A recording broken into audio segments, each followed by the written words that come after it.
11 banks to collapse in Kenya in the next 4 months. Or should I say, 11 banks to close doors. In other words, they cease operations in Kenya in the next 4 months. What are these banks? I'm going to share the entire list of all the banks here, 1, 2, 3, until the 11th one. So you better stick back, relax. Probably it's one of your banks that you have right now. And by the way, listen, if they don't do what they're supposed to do, as per the Central Bank of Kenya, they will close doors in the next 4 months. And by the way, you remember there was a video I shared with you here some time back. I think it was last year. And I told you 24 banks to close doors in Kenya. Now the list has reduced. The 13 of them have complied. But these 11, they are yet to comply due to financial situation or something. But they are facing chances of them collapsing and closing door completely here in Kenya. This is Good Joseph. In case you're watching me for the first time, go ahead and hit that subscription button. Make sure that you leave a comment and you make sure you like this video. Let's get on the board, okay? 11 banks, they are about to collapse in the next 4 months. Now, mostly these banks are tier 3. They are tier 3 banks. And guess what? Back then, we have what we call the capital rule. The capital rule. This is a rule that CBK, who is CBK, in case you're watching this for the first time? CBK is called Central Bank of Kenya. It's an equivalent of Federal Reserve in America. This CBK regulates all the commercial banks we have in Kenya, making sure that they adhere to the rules and regulations. That's why you are seated here and your money is in a bank, because banks have to follow a certain rules.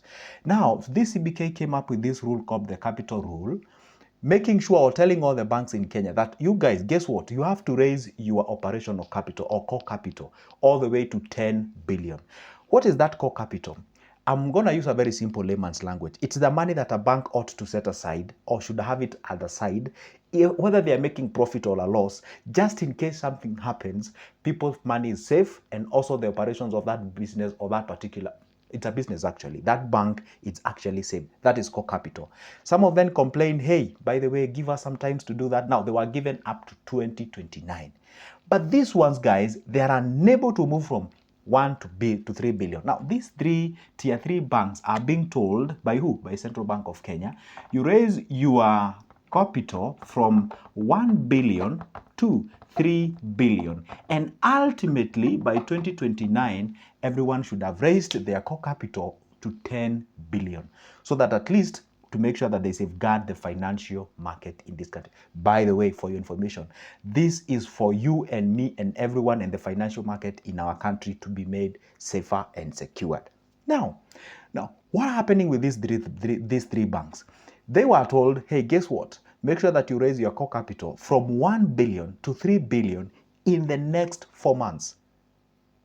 That means by December of 2025, depends on when you're watching this video, if they wouldn't have raised that amount of money, then they are facing what we call their licenses being withdrawn. And of course, when their license being withdrawn, it means those companies or those banks definitely will collapse or they will cease functioning here in Kenya because they have now gone against the law. Collectively, all of them are supposed to raise around 15 billion, if I'm not wrong, 15 billion. Okay? Now, I know you're here to wait for the list of the banks. I'm going to share with you here, but hear me out. This is the most important part.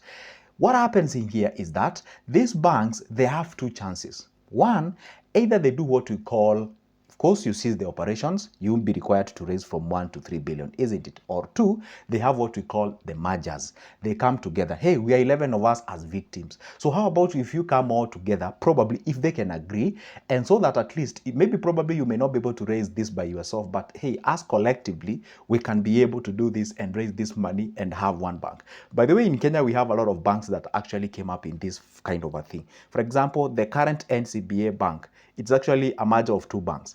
I think it was CBA, if I'm not wrong, and all I know is that NCBA, there are two banks. I forgot what they were, but they actually came together. I think it was NIC Bank and CBA or something like that. So they formed to make NCBA Bank. Anyway, this is not me advising them to merge, but I know, of course, they are able to do that. So anyway, they're supposed to raise that capital from 1B to 3 billion for them to do what? For them to start or for them to continue operations here in Kenya.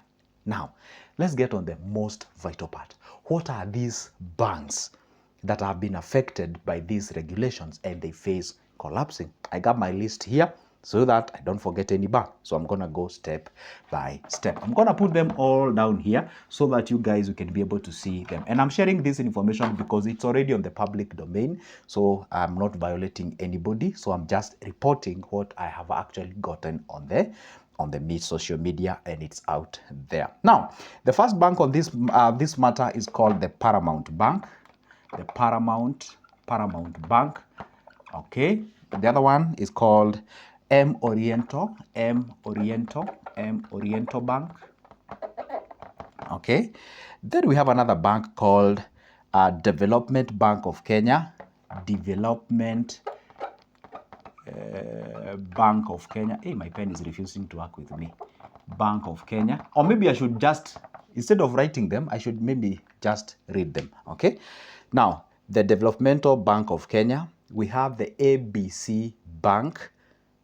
Okay, ABC Bank of Kenya. I bet the reason why it says ABC Bank of Kenya, probably it is all over the maybe continent or maybe world or something like that. Okay.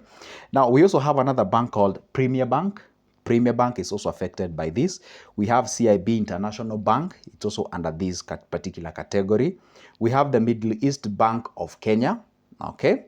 It's also affected by this particular regulation. Another bank is Development Bank of Kenya. I think that one I've already written it down there. The UBA Bank of Kenya. The other thing, or the UBA Kenya Bank. The other one is Credit Bank. We also have Access Bank of Kenya. And we also have Consolidated Bank of Kenya, and I bet, and others. So now, the point is, those are just but examples of the bank. If maybe I didn't list all of them down here, you can slow down this video, or maybe you can put note, or you can listen whether your bank was affected on this. Remember one thing, guys, that I told you. Banks in Kenya are divided or classified into different tiers. Are we together? We have the tier 1 bank, we have the tier 2 bank. Mostly these are tier 3 banks. Probably you've never heard of those classification. Now, these big banks that we all know, likes of Cooperative Bank, Equity Bank, NCBA, KCB, ABSA, DTB, I&M, there are actually 9 tier 1 banks in Kenya.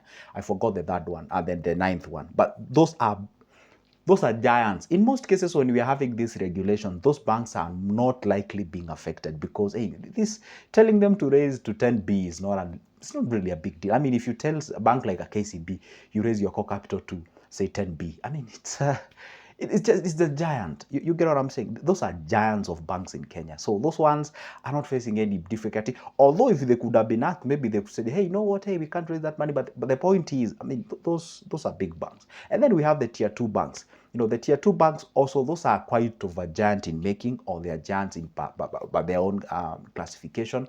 So also these banks are not that likely being affected by these regulations. Okay, some of them probably might have struggled in one way or the other to adhere to these regulations, but they are quite over banks anyway, so to speak, you know. And yeah, I know you can now guess what are those kind of banks, you know, those ones that fall under that category of the tier 2 banks. So whenever you're opening a bank account, it's good to know banks are classified into 3 categories. I think one day I'll come here and tell you the classification of banks, and I'm gonna mention them by their names. Yeah, I think in Kenya we have like 40 something banks, if I'm not wrong. I think 42 or 49. I stand corrected. For those who knows, maybe you're watching this video and you work in a bank, tell me on the comment section, do you have 42 or 49 or something like that? Or maybe you guys, you can Google that information. By all I know, in Kenya, we have quite a number of banks in here anyway. So anyway, that's the point. But then there was some sort of an argument, hey, you know, South Africa has like over 60 million people, and Kenya, we have like 50-ish or 51-ish there, and we have more banks than them, and what have you. Anyway, let me not get there, okay? Now, the thing here is those banks are being told, hey, you know what, guys, for us to ensure or make you continue doing operations here in Kenya, and to make sure that our financial market are safe and secured, and also making sure that people's money is safe and secured, make sure that you raise your capital rule or your core capital up to that particular level. And we've given you, say, move you from 1B that you're having for now all the way to 3B by December 2025. And ultimately by 2029, all the banks in Kenya ought to have raised their operational capital or the core capital up to 10 billion. To shed a little bit of light on this is that one thing, guys, that there's something I said here on this channel and about banks, and people are shocked. I told them that the moment you go and deposit money in a bank, we usually have a certain amount of money that you're safeguarded by the KIDIC or KDIC or something like that. And it's usually not exceeding 500,000. That is what they safeguard you. Meaning, in case something happens from a bank, then the KDIC ought to safeguard you or ought to sort of like return the 500,000. So if you have like 10 million or 20 or whatever, you can't get that. So once you get the 500, then they figure out on how to get the others, either through by liquidation of the assets of the bank.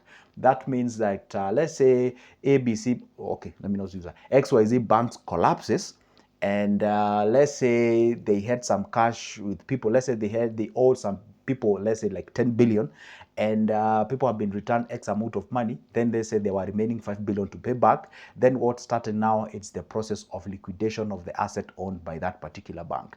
Either some bills or the bonds that they own, that is the government securities. Some of them do have some, say, apartments. They have some parcels of land. Some of them have some skyscrapers. Some of them have some circles with circle deposits, or not really circles per se, but they have just ways of investing. Some of them have international bonds and bills and what have you. So all those are assets of that particular bank. And that is why whenever we have a financial reporting of any given, say, a bank, for this matter, then they always list everything. And it's good, guys, every time you hear that the banks are now reporting their profits.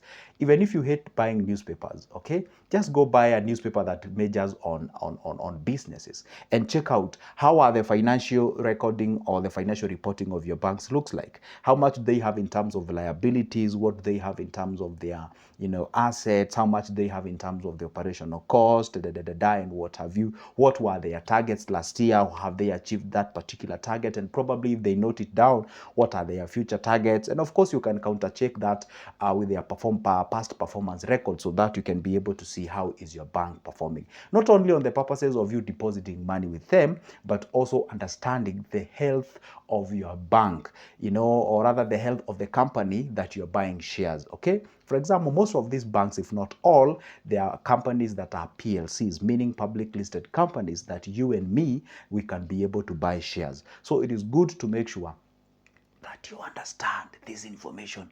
Otherwise, if you don't, you can get yourself into problems. So at all the time, guys, make sure that at least you consume this information. Anyway, guys, that is what I wanted to report with you here. Not to press any panic button in any way. I've just reported the news that is already on the social media, the news that is already been reported out there. And you can always confirm this information. Go just check on the business news, search this information on Google, go and read extensively. You'll be able to get more information that I've actually left it out, so that at least you guys, you can go research. But for the sake of those who don't do research, now you can get satisfied with what I've shared on this channel. That's why I tell you, hey, if you want somebody to summarize this information in a very simplistic way, make sure that you go ahead and subscribe to this YouTube channel. Make sure that you hit that small button written subscribe, and make sure that you hit that particular like and leave a comment on the comment section. I want us to interact on this. If you're a banker, if you work in a bank, and if you have more information that we have shared here, please let us know on the comment section. Let us educate each other. Sometimes I can make mistakes, sometimes anyone can make mistakes. So let us on the comment section, let us learn, let us contribute, so that our fellow Kenyans, our fellow viewers, and everyone who is watching can be able to know much about the banks and the health or the status of where the banks are in. You remember there was a time last year people were saying, hey, we withdraw your money from a bank, I don't know, the banks will collapse, I don't know what happens. I had to contact the relevant bodies to ask them from the horse's mouth, hey, guess what, this is happening, are you aware of that? Yes, we are aware. What would be the honest opinion, or what would be the honest reporting on this? Because I run a channel whereby I talk to people and 1, 2, 3. What is it? It told me, yeah, everything is good, everything is healthy. It's only that some people are just opening their mouth and saying anything. Of course, I know you're about to tell me, hey, they can't tell you if that is happening. But sometimes you can actually have that intuition deep inside of you and be like, these guys are lying, or these guys are not telling the truth, and something like that. So that's why I always tell you guys, please let us make this a community whereby if an opportunity comes to invest, everyone comes here. If an opportunity, or if something happens such as an emergency, then we have to inform everybody so that we don't get left behind. This is the end of my particular video. This is Good Joseph at all the time. See you in the next one. And by the way, almost forgetting, This is my number in case you need my services, whether pertaining investment, whether pertaining to do with finances, in case you need my services, whether you want to buy my books as far as the investments are concerned. I have books on investments such as MMF, bills, bonds, circles, whatever. I got out of them, all those things, okay? See you in the next one.